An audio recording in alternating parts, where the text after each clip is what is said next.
This document says your great-grandfather was black, but this census from 10 years earlier says he was native. One of them is a lie. Across the diaspora, millions of families have traced their roots using international records, ship manifests, and birth certificates, completely unaware that the very foundation of their identity was engineered by a system designed to erase them. This isn't a conspiracy theory about lost records. It is a documented mechanism of fraud. Today, we are opening the archives to reveal what international records actually exposed about the diaspora's identity and why the official paper trail you've been trusting might be the greatest bureaucratic trap ever built. Imagine standing in a cramped, smoke-filled government office in 1924. You are holding a birth certificate, the only legal proof of your family's history, and you watch a clerk simply cross out your identity with a single stroke of a pen. This wasn't a clerical error, it was weaponized bureaucracy. Historians and descendants now call it paper genocide, the systematic, deliberate erasure of a people's indigenous and diasporic ancestry through the manipulation of vital records. To understand the sheer scale of this fraud, we have to look at the architects of the system, like Walter Plecker in Virginia. As the head of the Bureau of Vital Statistics, Plecker enforced the Racial Integrity Act of 1924. He literally sent out aggressive, threatening directives to local hospitals and registrars, ordering them to reclassify anyone with a trace of African blood. If your family possessed mixed Afro-Indigenous heritage, or if you were a black native, your identity was a threat to the segregated system. Overnight, entire tribes and diasporic lineages were legally wiped out, reclassified simply as black or colored. But the cracks in this system appear when we cross-reference these manipulated U.S. ledgers with international records. Look at the shipping manifests and international port records from the Caribbean and South America from the late 19th century. These fragile, fading documents often recorded a rich tapestry of identities, people arriving with distinct tribal classifications, sovereign nationalities, and complex Afro-Indigenous roots. Yet the moment these individuals hit the American bureaucratic meat grinder, their histories were flattened. The psychological violence of this act was devastating. Imagine the sheer terror of knowing a prejudiced census taker could walk up to your porch, look at your family, and unilaterally alter your legal standing, severing your land claims and treaty rights. Siblings with different skin tones within the exact same family were categorized differently. Over decades, this orchestrated paper trail alienated millions of people from their true lineage. The government didn't need to use guns or armies to erase these communities. They used ledgers, ink, and a relentless campaign of systemic fraud. So when modern descendants dig into the archives, they aren't just reading history, they are looking at a crime scene. But the paper trail doesn't just reveal an act of bureaucratic violence, it also accidentally maps an incredible story of resistance. Long before bureaucrats in smoke-filled rooms tried to legislate these identities out of existence, black and indigenous peoples were forging deep, unbreakable connections in the wilderness. Enter Maroon societies and the Black Seminoles. When enslaved Africans escaped the brutal plantation economies of the Carolinas and Georgia, they didn't just run north. Thousands fled south, deep into the impenetrable Florida Everglades, territory that was then controlled by the Spanish. Here, they didn't just survive, they united with the Seminole tribes. They intermarried, shared vital agricultural knowledge, and built sovereign, hidden communities. They became fiercely independent Afro-Indigenous warriors. Imagine the psychological triumph and the profound emotional weight of this alliance. These were people violently stripped of their names, their homelands, and their humanity by a colonial machine, yet they built a thriving, interwoven lineage in the shadows of the swamp. Leaders like John Horse, a legendary black Seminole, guided his people through grueling, bloody conflicts against the U.S. government, the Seminole Wars. These wars were fought, in part, because this powerful, unified alliance terrified the American establishment. This is where international records become a crucial key to the mystery. When we look at Spanish colonial documents or records from Mexico, where many black Seminoles eventually migrated to finally escape the reach of American slavery, we see a profound difference.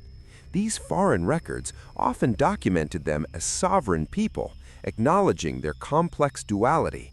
They were recognized as skilled diplomats, multilingual interpreters, and respected military allies.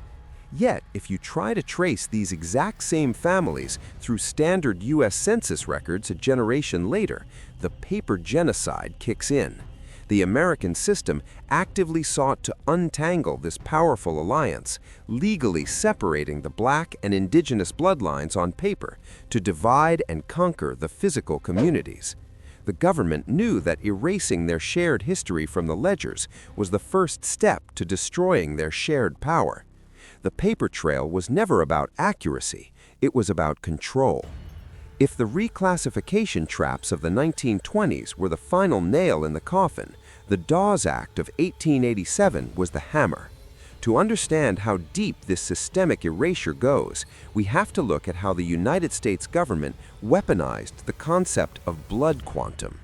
By the late 19th century, the government wanted to break up communal Native American lands and open them up for white settlement. To do this, they created the Dawes Rolls, a massive bureaucratic census intended to register tribal members and allot them specific parcels of land. But here is the devastating reality. The registration process was entirely corrupted by racism, greed, and a literal price tag. Enter the $5 Indians. Imagine the sheer injustice of this scenario. White settlers who had absolutely no indigenous ancestry realized that getting their names on the Dawes Rolls meant securing lucrative land allotments. So they did what the corrupt system allowed them to do. They slid a $5 bill or a gold coin across the desk of a government agent. For $5, a white man could legally buy a Native American identity, a certified document, and a piece of stolen earth. They became the legitimate natives on paper. Meanwhile, what happened to the black natives and the Afro-Indigenous families who had actually bled for that land, who had walked the Trail of Tears alongside their native kin? When they approached the exact same clerks, the government actively worked to exclude them. Despite their deep, undeniable lineage, the Dawes Commission often categorized anyone with visible African ancestry strictly as freedmen rather than blood Indians. This wasn't just a label, it was an economic death sentence. By segregating them onto the freedmen rolls, the government legally stripped these families of their land rights, their treaty protections, and their sovereign identity. The psychological toll is almost unimaginable. Generations of Afro-Indigenous people had to watch colonizers literally purchase their heritage for $5, while their own legitimate birthrights were aggressively erased by the stroke of a pen.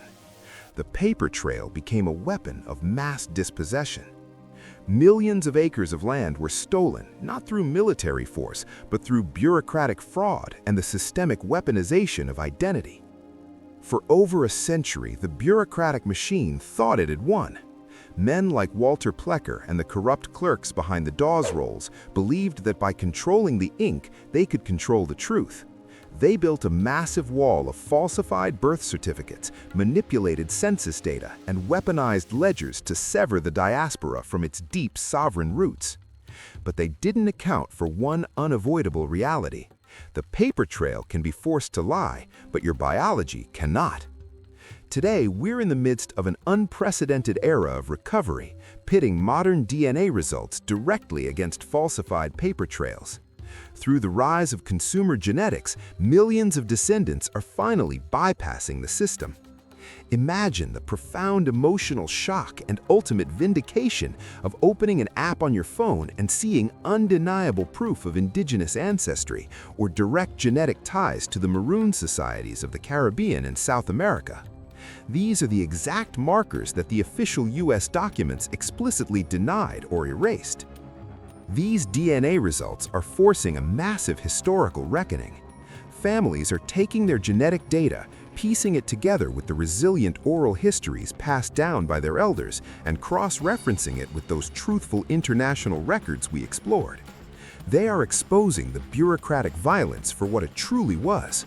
This isn't just a trendy hobby, this is an act of profound psychological healing and rebellion. Reclaiming this erased history means taking back the sovereignty that was stolen for $5.